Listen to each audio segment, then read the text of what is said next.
কি যে দিনকাল পড়লো। আগে মানুষ মানুষের উপকার করত, পাশে থাকতো, আর এখন দেখো যার ভালো হচ্ছে সবাই মিলে তারই ক্ষতি করছে। হ্যাঁ গো, যার ভালো ধান হচ্ছে তার জমিতে আগুন দিচ্ছে গ্রামের লোক সবাই মিলে। আগে নয় খগেনদা একা ক্ষতি করত, আর এখন পুরো গ্রাম জুড়ে গেছে ওর সাথে। ঠিক বলেছ, এই জন্যই বলে একটা আলু বস্তায় পচলে তার পুরো বস্তাটাই পচে যায়। কিন্তু কি করা যায়, আমাদের উপরও মনে হয় সবার নজর রয়েছে। ঠিকই বলেছ, যে হারে আমাদের এবারে ধান হয়েছে তাতে করে সবাই চাইবে আমাদের ক্ষতি করতে, কোনোদিন আমাদের খেতেও না আগুন দিয়ে দেয়, বুঝলে। ছি ছি, অমন বলো না, ধান পাকছে সবে, এখন যদি কেউ ক্ষতি করে সব শেষ হয়ে যাবে। তাহলে আমাদের তার আগে কিছু একটা ব্যবস্থা করতে হবে। কি করা যায় কিছুই মাথায় আসছে না গো। খেতে পাহারা দিতে হবে আমাদের। তাহলে একটা অস্থায়ী ঘর তুলতে হবে খেতে। হ্যাঁ, সেই ঘর থেকে রাত জেগে আমাদের পাহারা দিতে হবে যাতে কেউ ক্ষতি করতে না পারে। পাহারা যে দিতে হবে সেই বিষয়ে কোনো সন্দেহই নেই, আর আমরা জেগে পাহারা দিলে কেউ আসতেও সাহস পাবে না। তাহলে আমি একটা ঘর তোলার ব্যবস্থা করি, কেমন? হ্যাঁ, সেই বেশ হবে। খগেন, আরে এই খগেন। হ্যাঁ বাবু, বলুন কি হয়েছে?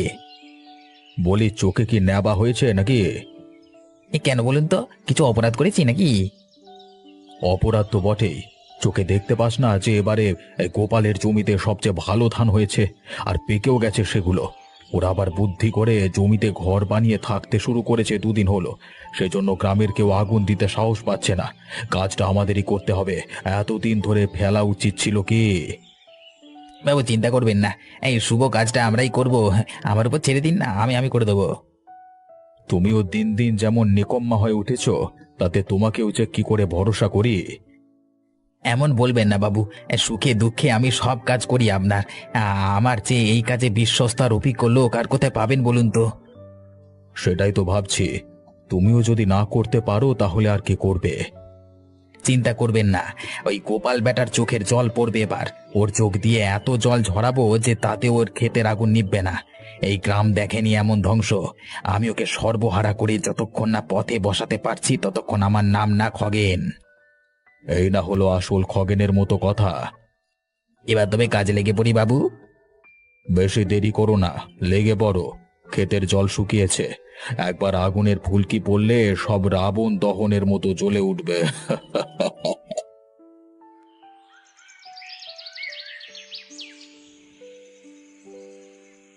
কি রে, রাতের বেলায় এমন মুখ গোমড়া করে কাঁদো কাঁদো হয়ে বসে রয়েছিস কেন? জানি না ঠাকুমা, লোকের এমন খারাপ যে কি করে হতে পারে। কেন, কি হয়েছে রে? আমি সকালে গেছিলাম অবিনাশ বাবুর বাড়িতে, যা শুনে আসলাম তারপর থেকে কিছুই তো আর ভালো লাগছে না ঠাম্মা। কি শুনেছিস বল আমায়। আমি লুকিয়ে লুকিয়ে শুনেছি গোপাল কাকার জমিতে এবার খুব ভালো ধান পেকেছে বলে অবিনাশ বাবু খগেন কাকাকে বলছে জমি সব ধান জ্বালিয়ে শেষ করে দিতে। কিন্তু গোপাল আর বউ লতা তো শুনেছি এখন খেতেই রাতে পাহারা দেয়। সে কথা ওরাও জানে, আর তাতে কিছুই যায় আসে না ওদের। ওরা চাইছে সব সমেত একেবারে শেষ করে দিতে। কি বলিস রে, জ্যান্ত পুড়িয়ে মারবে নাকি? কি জানি ঠাকুমা, ওরা পারবে না এমন কোনো কাজ দুনিয়ায় নেই। ওরা চাইলে সব করতে পারে। কি আর করবি বল, আমাদের তো ক্ষেত আছে না, চাষ করার লোক। আমরা কি ওদের জন্য ঝামেলা করে পেরে উঠবো? পারি বা নাই পারি, যদি দেখি গোপাল কাকার উপরে সত্যি আক্রমণ হয়েছে তাহলে যে করেই হোক আমি প্রতিশোধ নেবই। বেশ, তবে খুব সাবধানে থাকবি কিন্তু। হ্যাঁ ঠাকুমা।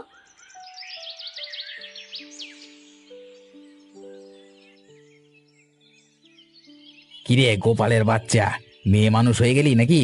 নাকি মেয়ে মানুষদের কথা শুনে ভয় পেয়ে গেলি? আরে ঘর দোর ছেড়ে এই ক্ষেতের মধ্যে ঘর করে জমি পাহারা দিয়ে বেঁচে যাবি ভেবেছিস নাকি? উল্টো পাল্টা কথা বলতে লজ্জা করে না? দেখো, মাথা আমার গরম করিও না, খুব খারাপ হয়ে যাবে কিন্তু। কি খারাপ হয়ে যাবে? হ্যাঁ, ভয় পায় নাকি তোমাকে? হ্যাঁ, ভয় পাওনি, এবার থেকে পাবে। এতদিন গ্রামের লোক কিছু করেনি বলে কি সাহস বেড়ে গেছে নাকি তোর? হ্যাঁ, বেশি সাহস দেখাতে এসো না। অবিনাশ বাবুর হাত আছে আমার মাথায়, একবারে চালিয়ে দিলে সব শেষ হয়ে যাবে, বুঝলে দিচ্ছি, বুঝলে? ভয় দেখাচ্ছ? তুমি কি ভাবছো আমি এমনি বসে রয়েছি এখানে? এসো না একবার আগুন দিতে, দেখিয়ে দেব। লাঠির ঘায়ে মাথা যদি ফাটিয়ে দিতে না পেরেছি, আমার নাম তাহলে গোপাল না। আরে দেখাই যাবে কাল লাঠির জোর কত। তোমার একার লাঠি কি আর আমাদের দলের সাথে পেরে উঠবে? জোর করে তোমার সব শেষ করে দেব, তখন কেঁদেও কুল পাবে না। তখন আফসোস করতে হবে কেন আমার সাথে পাঙ্গা নিতে এলে, সেই ভাববে তখন। একটা কথা বলে রাখি, জান চলে গেলেও তোমাদের মতো কোনো শয়তানকে আমার সাধের ধান খেতে ক্ষতি করতে দেব না আমি। মুখে অনেক কথাই বলা যায়, যদি কাজে আটকানোর ক্ষমতা থাকে আটকে নিও। এসেই দেখো না, সাহস থাকে তো। ঠিক আছে, দেখাই যাক কার কত সাহস। যদি ধানের সাথে তোমাদের দুজনকেও পুড়িয়ে না মারতে পেরেছি, আমার নাম খগেন না। জান বাঁচাতে চাও তো এখনো সময় আছে, পালিয়ে যাও এখান থেকে। কথাটা বলে রাখলাম, আর এটাই আমার শেষ কথা।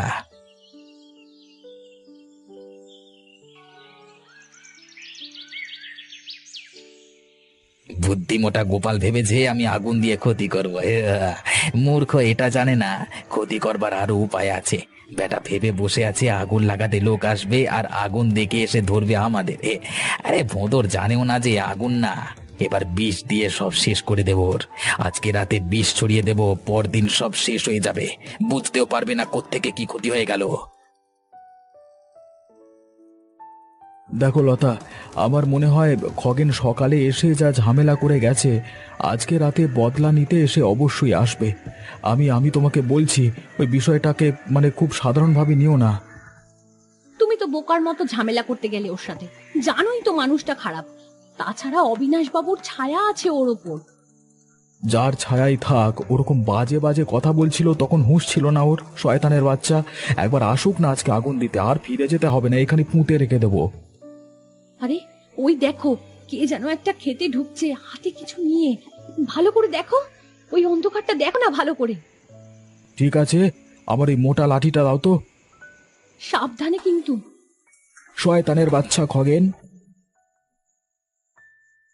আমার জমিতে আগুন না দিয়ে বিষ দেওয়ার চেষ্টা করছিস, তোকে আজকে এখানে পুঁতে রেখে দেবো, কেউ খুঁজে পাবে না, দেখ বেটা। ওরে বাবারে, ওরে বাবারে, ছেড়ে দাও, ছেড়ে দাও, লাগছে, ছেড়ে দাও। ছেড়ে কোথায় দেবো রে? ছেড়ে দেবো বলে এসেছি নাকি? দাঁড়া বেটা, অত যখন সাহস তুই পাচ্ছিস কেন? হ্যাঁ, ধরতে পারবে না আমাকে, ধরতে পারবে না। এবারের মতো বেঁচে গেলে পরের বার দেখে নেব। শয়তান পালিয়ে গেল এবারের মতো, আর একবার বাঘে পাই মজা টের পাওয়াবো, তারা।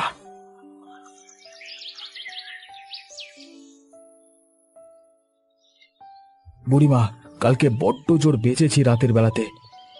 কেন, কি হয়েছে গোপাল? তোমার মুখ চোখ এমন লাগছে কেন? ওই কালকে ওই শয়তান খগেন এসেছিল রাতের বেলায় লুকিয়ে লুকিয়ে আমার খেতে বিষ দিতে। ব্যাটাকে ধরেই ফেলেছিলাম আর একটু হলে, কিন্তু পালিয়ে গেল শেষ পর্যন্ত। ধরা পড়লে চিন্তা ছিল না, মেরে ওই জমির মধ্যে পুঁতে রাখতাম, কিন্তু ধরতে পারিনি তো। তাই জানি ও আবার বদলা নেবে, এবার আরো বড় কিছু ক্ষতি করবে। আর পুরো গ্রামে ভরসা করবার মতো শুধু তোমরাই আছো কেবল। আমার নাতনি পূজা আমাকে বলছিল সে অবিনাশ বাবুর বাড়িতে শুনে এসেছে অবিনাশ বাবু নিজে খগেনকে দায়িত্ব দিয়েছে তোমার ক্ষতি করার। সেই জন্য রেগেও আছে খুব পূজা। কি যে করবো ঠিক বুঝতে পারছি না। বদলা আমি নেবই কাকা, আর চুপ থাকবো না আমি। দেখো, এই সব কিছুর মূলে যে অবিনাশ বাবু, আমি ওকে শেষ করে দেব। কাজটা কিন্তু খুব মুশকিল। কিচ্ছু মুশকিল না, দেখবে আমি ছোট বলে কেউ সন্দেহ করবে না। ঠিক আমি কিছু একটা করে দেব।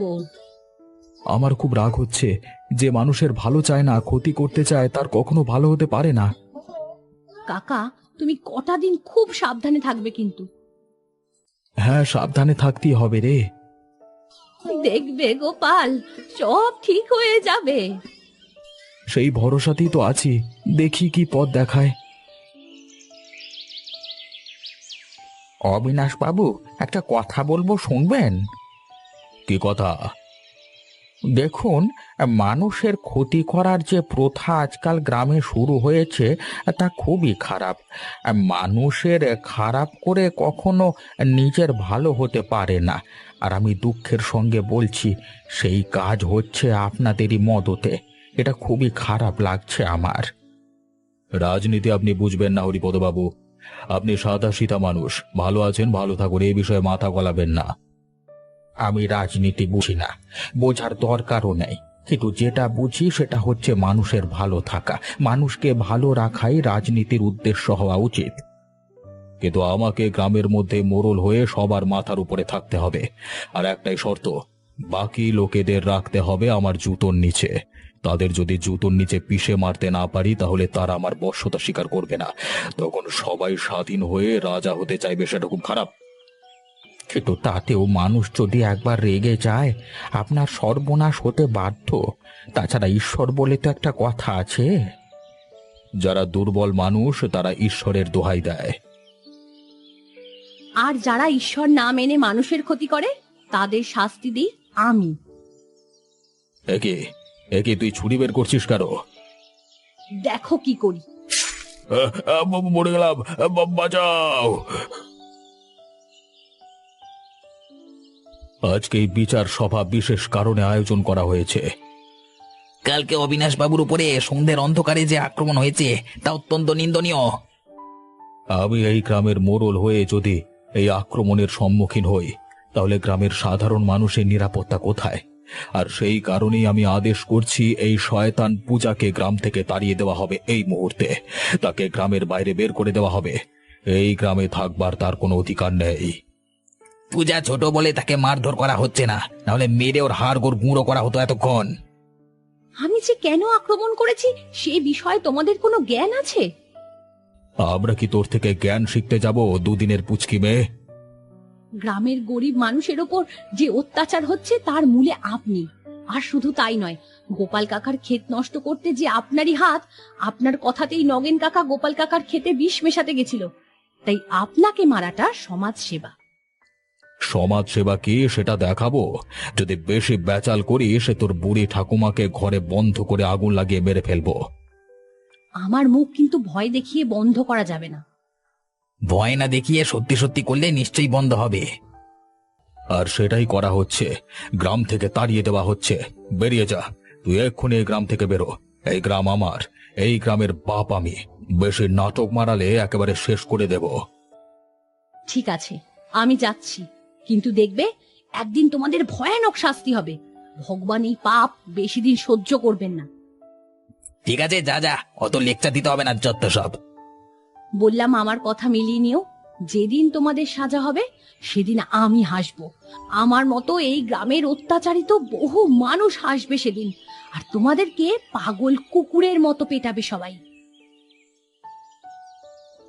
কি হয়েছে রে পূজা? তুই এমন দৌড়াতে দৌড়াতে ক্ষেতের পেছন দিকে জঙ্গল দিয়ে এলি কেন? কারণ আছে কাকা, কাল আমি অবিনাশ শয়তানটাকে ছুরি মেরেছিলাম। সেই জন্য বদমাইশটা আমায় গ্রাম থেকে তাড়িয়ে দিয়েছে আর বলেছে যদি কথা না শুনি তাহলে ঠাকুমাকে ঘরে বন্দি করে পুড়িয়ে মারবে। তুই এতটুকু একটা মেয়ে হয়ে এত বড় সাহসের কাজটা করতে পারলি? যদি আমরা এই সাহসটা আগেই দেখাতাম তাহলে আজকে এত বড় বিপদ এসে উপস্থিত হতো না গ্রামে। তবে কাকা, আমায় তুমি থাকতে দেবে গো? শোন পূজা, আমি ঠিক এই কথাটাই ভাবছি। এই অবিনাশ নামের রাবণটাকে শেষ করতে হলে আমাদের সবাইকে হাতে হাত দিয়ে লড়াই করতে হবে। যদিও আমরা দলে খুব বেশি লোক নেই, তবুও লড়াইটা আমাদের করে যেতেই হবে। আমাদের কুঁড়ে ঘরের ভেতরের আড়ালে একটা গোপন ঘর আছে, তুই সেখানে লুকিয়ে থাকবি। আর হ্যাঁ, খুব সাবধান, একদম বের হবি না কিন্তু বাইরে। ঠিক আছে কাকা, ওদেরকে শেষ না করে আমার শান্তি নেই। ঠিক বলেছিস, বুদ্ধি করে আমরা এবার কাজটা করব। তুই জখম করেছিস, আমরা খতম করব সময় মতো। হ্যাঁ একদম কাকা, বদলা নিতেই হবে আমাদের। তবে কেউ যেন জানতে না পারে আমি এখানেই লুকিয়ে রয়েছি। কেউ জানবে না রে, তুই শুধু যাই হয়ে যাক বাইরে বের হবি না আমি না বললে। বাকি জমেরও ক্ষমতা নেই তোকে খুঁজে বের করবে। তোমার উপকার আমি কোনোদিনও ভুলবো না গো। উপকারের কি আছে, আমরা সহযোদ্ধা, একসাথে হাতে হাত দিয়ে লড়াই করব, ব্যাস। কি গোপাল কাকা, কেমন আছো? আরে কি সৌভাগ্য আমাদের! তুমি স্বয়ং এসেছো আমাদের বিপদের দিনে উদ্ধার করতে। সত্যি ওপরওয়ালা আছেন মাথার উপরে, তিনি স্বয়ং তোমার রূপ ধরে এসেছেন। কি হয়েছে বলো তো? তোমার কেমন উতলা লাগছে কেন? তার কারণ হচ্ছে এই গ্রাম আর আগের মতো নেই গো। কি হয়েছেটা কি খুলে বলবে তো? বলছি গো, আসলে গ্রামে আজকাল যার ধানের ফসল ভালো হয়, অবিনাশবাবুর নেতৃত্বে খগেন আর গ্রামবাসীরা মিলিয়ে তার ক্ষেতে আগুন দিয়ে দেয়। এবার আমার ফলন ভালো হয়েছে, তাই আমার ক্ষতি করবার চেষ্টায় ছিল, কিন্তু আমি সন্দেহ করে এখানে জমিতেই ঘর তুলে থাকছি, তাই আমাকে হুমকি দিয়েছিল খগেন শেষ করে দেওয়ার। তাতেও যখন ভয় পাইনি, তখন ও রাতের বেলায় এসে সেদিন লুকিয়ে খেতে বিষ দিতে চেয়েছিল। আমি ধরেই ফেলেছিলাম প্রায়। এটুকুর জন্য, মানে একটুর জন্য ফসলটা যেত আর কি। ধরতে পারলে শেষ করে দিতাম একবারে। এইসব সহ্য করতে না পেরে পূজা কালকে অবিনাশ শয়তানকে সন্ধ্যায় ছুরি মারে। সেই রাগেও গ্রাম থেকে তাড়িয়ে দেয় আর কি, তাই ওকে লুকিয়ে রেখেছি। এত কিছু হয়ে গেল গ্রামে আর আমি জানতেও পারলাম না। ঠিক আছে, চিন্তা করো না, আমি কিছু একটা ব্যবস্থা করব বলেই এসেছি। ঠিক আছে, সেই ভরসা রে। পলাশ, তুমি এসেছো বাবা গ্রামের এই দুর্দিনে? হ্যাঁ জেঠু, সব শুনলাম। জানলাম যে রক্ষকই এখন ভক্ষক হয়ে উঠেছে। তাই বলছি, আমি ছাড়া কেউ তোমাদের সঠিক পথ দেখানোর উপায় বলতে পারবে না। তুমি যখন এসেছো, পথ একটাই বাবা। কি পথ জেঠু? পথ হচ্ছে, তুমি শহরের ছেলে, আটঘাট সব জানো। তুমি পুলিশের কাছে যাও। এরা জল্লাদের জাত, আর কোনো পথ নেই। এদের আটকাবার আর কোনো পথ নেই। ঠিক আছে, আমি তাই করব, কিন্তু গ্রামের একজন মাথাকে যেতে হবে। যতই যাই হোক, আমি এই গ্রামে থাকি না, তাই আমি আপনাকে নিয়ে যাব। বেশ, আমি যাব। কালকেই চলো, আর দেরি করলে সর্বনাশ হবে। না, দেরি করা সম্ভব নয়। সব খুলে বললে পুলিশ সাহায্য করবেই। হ্যাঁ, আর পুলিশ এনে ওদের গ্রামবাসীদের সামনে দিয়ে টানতে টানতে নিয়ে যাবে। এটাই নির্লজ্জ চামড়ার জাতের ভালো হবে। ওদের কি করে জেলের ভাত খাওয়াতে হয় জানা আছে আমার। পুলিশের ডান্ডা তো আর জানে না। জানো, আমি মানা করেছিলাম, তাও শোনেনি। হ্যাঁ, পিপিলিকার পাখা গজায় মরিবার তরে, জানো তো। এবার ডানা কাটবার সময় এসেছে। স্যার, আমরা আপনার কাছে ভয়ানক অভিযোগ নিয়ে এসেছি। হ্যাঁ স্যার, আমাদের গ্রামের মোড়ল সবার ধানের খেতে আগুন দিচ্ছে, অকথ্য অত্যাচার করছে। পারলে খুন জখম কিচ্ছু করতে বাকি রাখেনি। দোহাই দোহাই, আপনার একটু সাহায্য না করলে আর বাঁচি না। স্যার, খুব তাড়াতাড়ি যেতে হবে আপনাদের, কারণ খুব তাড়াতাড়ি ওরা একটা খেতে আগুন দিতে চলেছে। খগেন নামের লোকটা এই কাজ করে, সে অবিনাশের চেলা। ঠিক আছে, আপনাদের কথা যদি সত্যি হয় তাহলে ওদের কোমরে দড়ি বেঁধে টানতে টানতে নিয়ে আসবো। ধন্যবাদ স্যার, কালকে সকালে চলুন, বাকিটা নিজের চোখেই দেখে আসবেন। কত ক্ষেত যে আগুন জ্বলে ছাই হয়ে গিয়েছে, চোখের জল থাকে না অসহায় মানুষদের কষ্ট দেখলে। স্যার, আমি বুড়ো মানুষ, শুধু দু চোখ খুলে দেখি আর চোখের জল ফেলি। আপনাদের চোখের জল ফেলবার দিন শেষ। এবার ওদের কাঠগড়ায় তুলে পুলিশের ডান্ডা দেব পেছনে। কালকে সকালে আপনারা চলে আসুন থানায়, আমরা একসাথে যাব। ধন্যবাদ স্যার। ধন্যবাদ। পূজা, চলো আমাদের সাথে, কোনো চিন্তা নেই। স্যার, এ আর গোপাল কাকা মুখ্য সাক্ষী সমস্ত ঘটনার। কি হয়েছে খুলে বলো তো, কোনো ভয় নেই। স্যার, এই গ্রামের মোড়ল অবিনাশ বাবু আমাদের রক্ষাকর্তা, কিন্তু তিনি রাবণের অধম হয়ে উঠেছেন। ক্ষেত জ্বালানো থেকে খুন কিচ্ছু বাকি নেই। আমার ক্ষেত, ওর সাগরেদ খগেন এসেছিল বিষ মেশাতে ক্ষেতের উপর, পারিনি, শুধু আমরা সজাগ ছিলাম বলে। স্যার, ওই দেখুন দুজনে হেঁটে আসছে। হ্যাঁ, ওই বুড়োটা অবিনাশ আর সঙ্গীটা খগেন। এখন দেখতে বেরিয়েছে কার ক্ষতি করা যায়। এই বেটা শয়তান মোড়ল, তোর খেলা এবার শেষ। চল, সব জেনে গেছি আমরা। আমাকে ছেড়ে দিন, এই বুড়োর কথা আমি করেছি। তুই সব থেকে বেশি পাজি, তোর ছাল আমি ছাড়াবো আগে। ছেড়ে দিন স্যার, অনেক টাকা দেবো আপনাকে, ছেড়ে দিন। এই বাঁধ এদের কোমরে দড়ি, তারপর দেখাচ্ছি মজা। ছেড়ে দিন স্যার, পায়ে পড়ি, ছেড়ে দিন স্যার, আর হবে না, ছেড়ে দিন স্যার, ছেড়ে দিন। নিয়ে চলো এদের কোমরে দড়ি বেঁধে গ্রামের রাস্তা দিয়ে। গ্রামের লোক থুতু দেবে, তারপর আমরা ডান্ডা দেব। ধন্যবাদ স্যার, ধন্যবাদ পলাশ। তোমার জন্যই আজকে আমরা মুক্তি পেলাম এত বড় বিপদ থেকে।